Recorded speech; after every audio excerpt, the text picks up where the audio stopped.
Wait a second. There's a zombie cat in There are two. that. At least two. Well, it's covered in Lazotep. Which one? Dread Malkin. Yep. And also God, Eternal Ketra. Well, I guess she's a god and not a cat. Yeah, I mean...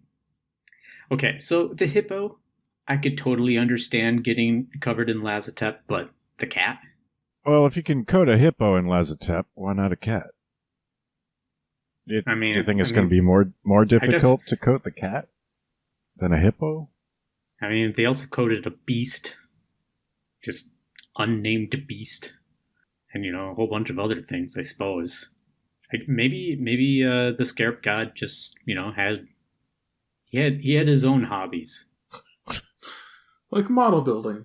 Yeah.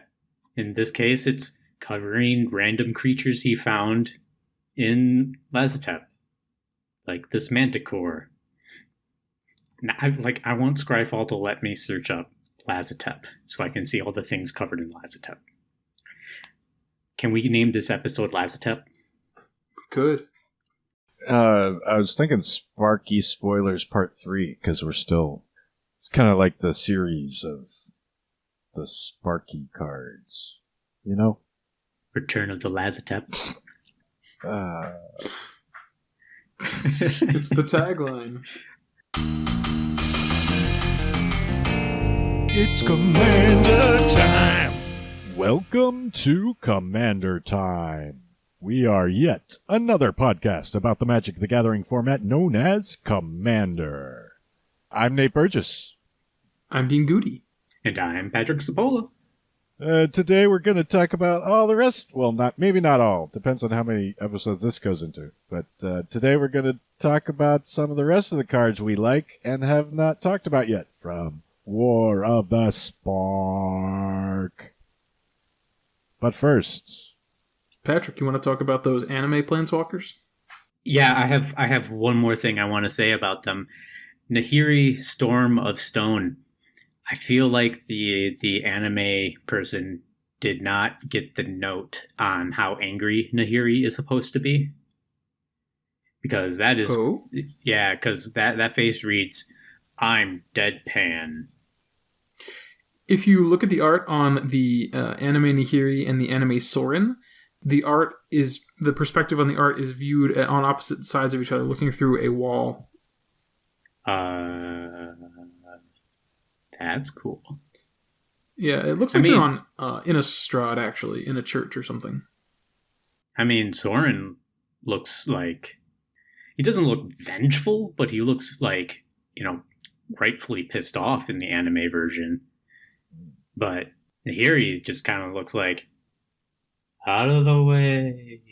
She's kind of not really... She's not committed. She's like, I'm here. Welcome.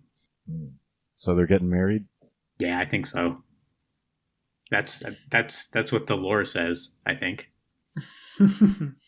Somewhere. As resident lore master, I've now pronounced them vampire and core.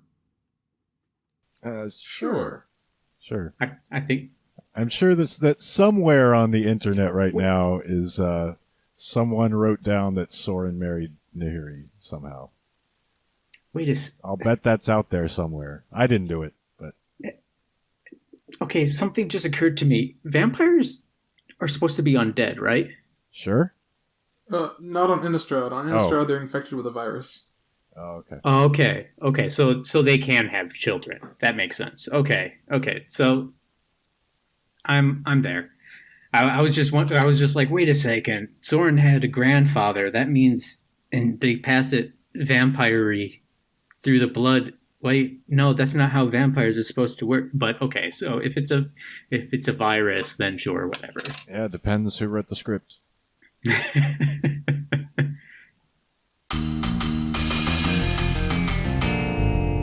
main topic. All right, so let's try to speed this episode up a little bit. Maybe I'll start talking faster to do that. Hey, let's do some top card lists, and we can discuss all the cards in each category, but just to group them together. What is the top removal, instant or sorcery of Ward the Spark. Ooh. Good question.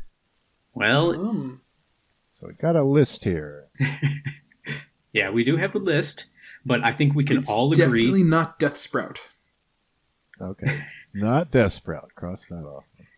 Yeah, we kind of went over that one already, and it's Right, exactly. It's actually it's even more underwhelming after seeing the set. So Poor Death Sprout. Yeah, so I'm leaning towards D-Spark myself, which is yeah, D-Spark is very nice. it's white and a black instant. You got some with CMC4 or greater that you like? Well, exile it. Get it out of here. Instant speed. Quite good. Yeah. I really like Casualties of War. That's a sorcery for 2 black, green, and you can choose one or more. Basically destroy one of each permanent type. But if you don't have all the targets, you don't have to hit everything. It's pretty expensive at 6 mana, and it's pretty slow at sorcery speed, but it looks like it might do some work. So in converted mana cost, it's comparable to Windgrace's Judgment in kind of effect and casting cost and colors. Yeah, it's a little more expensive, a little more color intensive, but it also hits a lot more things potentially. Yeah. Also comparable in effect to Decimate, which is 2 and a green and a red. But you have to have 4 targets. You have to have the 4 targets, which honestly, they're usually there. Decimate's usually castable. You often, I'm sorry, you also will not be able to hit a Planeswalker with Decimate, which is 1 key difference. Yeah. Yeah. I mean, it seems very much like a meta call. Sure. Yeah, like how prevalent is I feel like a lot of this removal question is going to be how often do you see planeswalkers? If the answer is a lot, then this set is great because all the removal pretty much hits planeswalkers. So go for it. Right. Yep. Yeah, and a big question about this set is how many planeswalkers on average is it going to add to each meta around the world? Or multi-worlds verse, The answer? Probably some. Probably some. Yeah. If you want us to be more specific, we write out a grant for us, and we'll try to get a study together. Patrick will try to get a study together. Yeah. I'll write a really cool sequel script that will update a table. You go, Patrick. $2 million. Yeah. Okay, some other removal that's nice to mention. Ravnica at War, 3 and a white, exile all multicolored permanents. That's going to be a little tricky, but I think there are decks that want it. I really like that. I'm going to be adding it to my mono white deck. Yeah, mono white deck. And single combat is interesting. I'm making a new Yenet Cryptic Sovereign deck, and it's 3 white, so it's got a odd converted mana cost in the right colors. And it's a deck that kind of leans toward Tragic Arrogance and Cataclysmic Gearhulk kind of effects. Yeah, can you read that card actually? So single combat is each player chooses a creature or planeswalker they control, then sacrifices the rest. And Tragic Arrogance leaves more things of more types on the battlefield for each player. Yeah, and I mean, I like Tragic Arrogance sometimes, but sometimes it's just not good enough. But I feel like this one is going to be.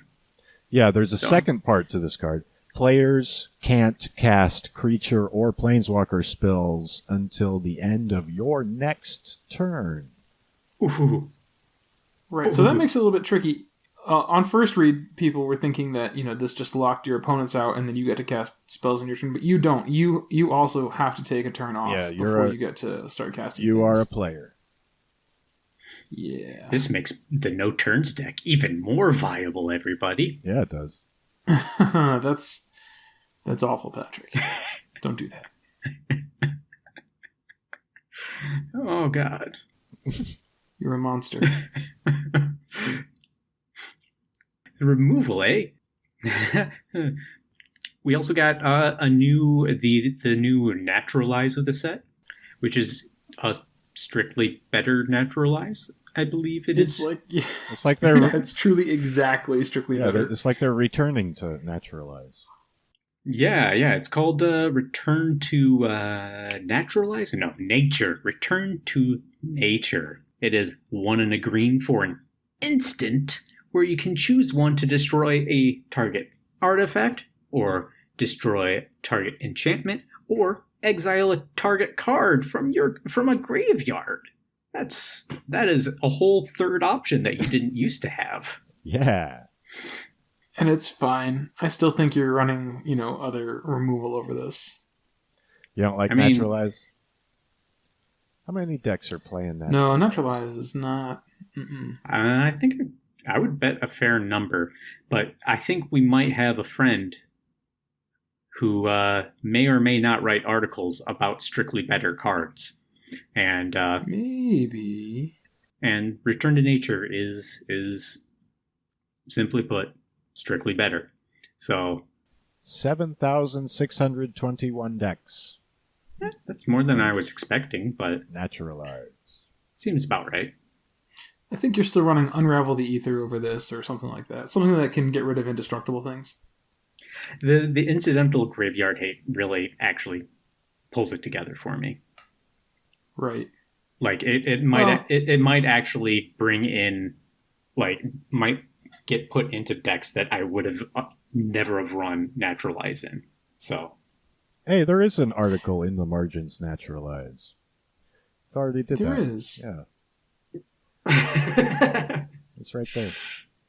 well, we should maybe bother Dana with this one as well. Yes, this is a priority question. Need to edit that return to nature in there. How about the Elder Spell? I think that's notable. Depends on the meta, Yeah, that's a weird sort of a removal spell or wrath spell. Would you say? I'm not sure if you would call it a wrath or a removal but spell. wraths are removal. Yeah. So it's black for a sorcery. Is it destroy any number of planeswalkers? Any number of target planeswalkers. Yes. And then for each planeswalker destroyed this way, you can put 2 loyalty counters on a planeswalker.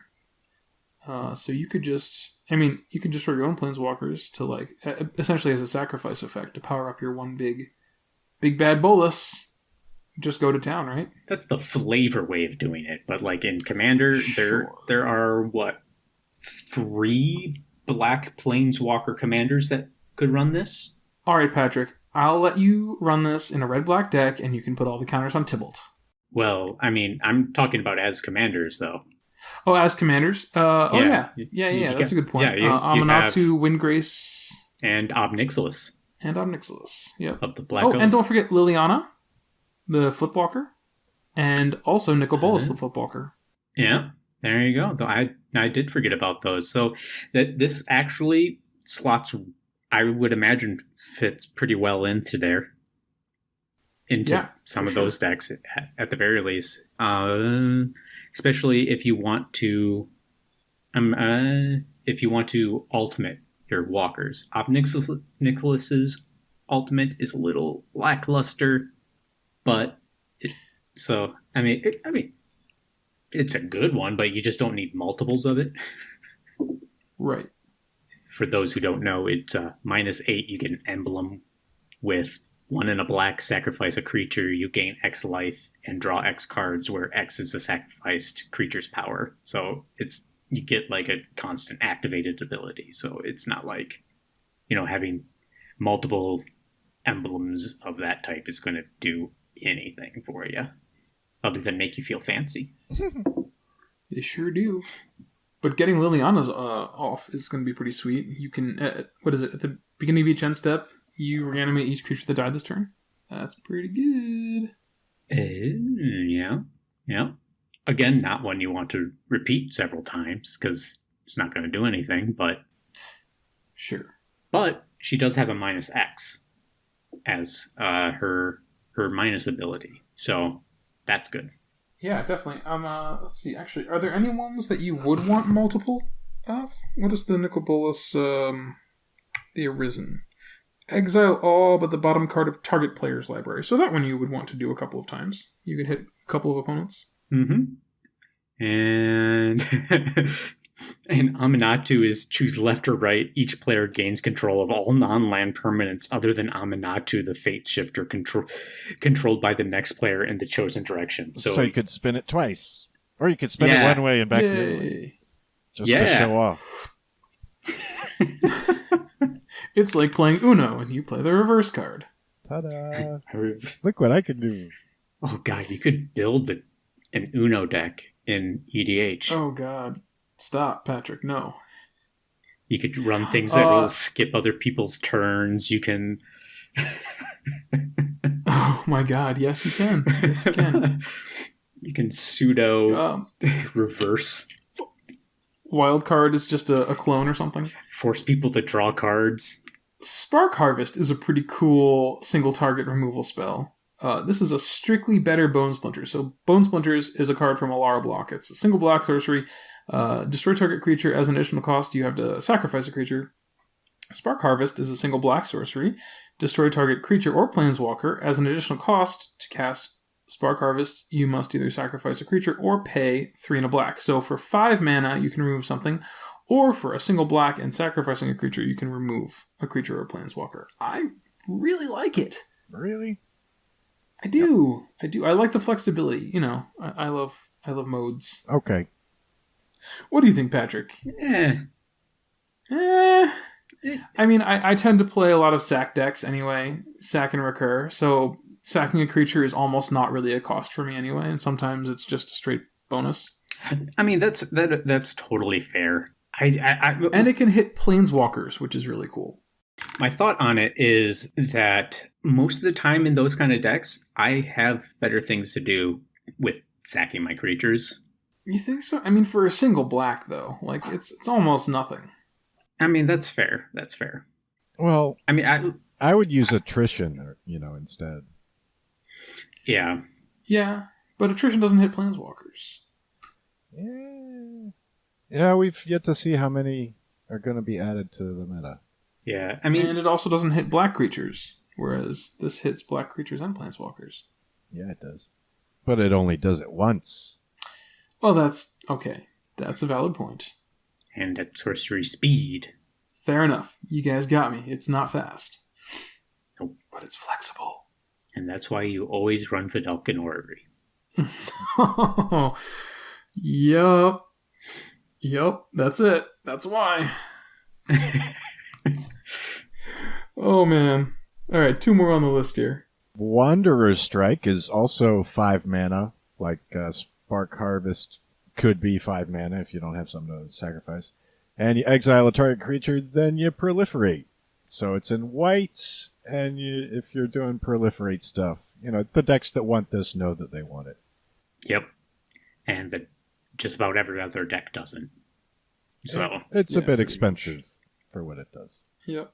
Otherwise, it might be more playable if it was an instant, but for EDH, I don't think it's super great. Yeah. I mean, yeah, it's not like Swords to Plowshares is prohibitively expensive either these days. It's around $5. At least that's usually what it ends up around at some point during the year. It gets printed. Yeah. Okay, and this is a weird one. Time Wipe. 2 white, blue sorcery.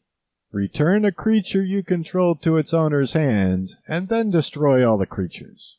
So, yeah, I'm gonna hide in this bunker, and then I'm gonna push the nuclear button.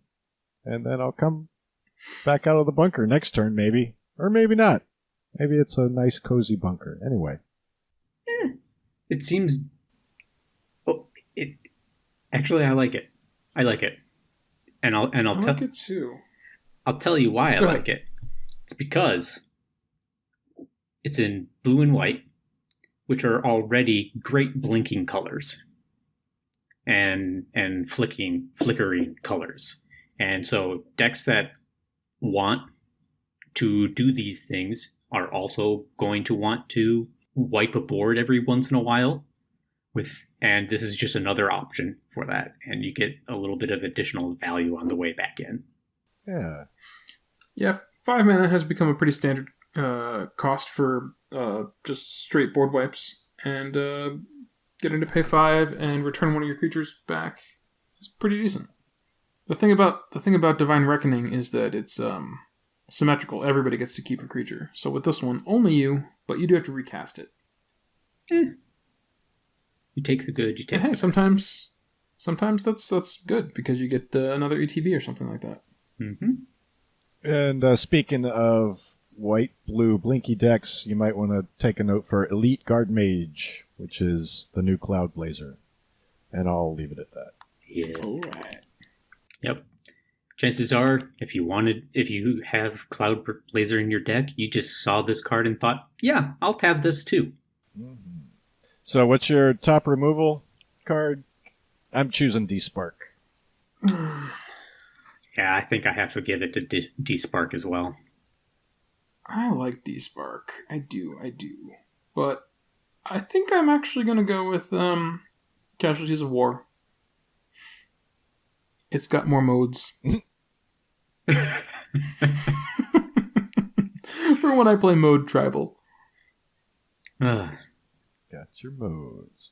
Okay, next category. What's the top Planeswalker of War of the Spark? On the next Commander Time. You can find me on Twitter at Grubfellow. At Detective Yarmus. At Mr. Plorg. Microphone. Come on, microphone. Come on. Microphone. Come on, microphone. You're a microphone. This club soda is completely flat. That is really, really disappointing. That just makes it club. Yeah. Club water. Makes it water. But like a really boring club. Yeah. I'll have a glass of your finest club water.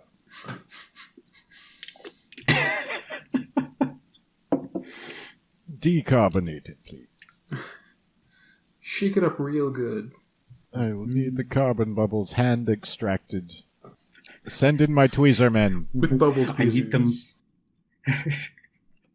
And I want each of those tweezers to have their own needle. They have needles? Yeah, you gotta hold the little bubble popping needles in tweezers. Otherwise, the needles are gonna get dirty with your gross, greasy hands. I thought that was the point of club water. Gross, greasy hands? Mm-hmm. Gross, greasy hand water. It's like hot ham water, but without the hot ham.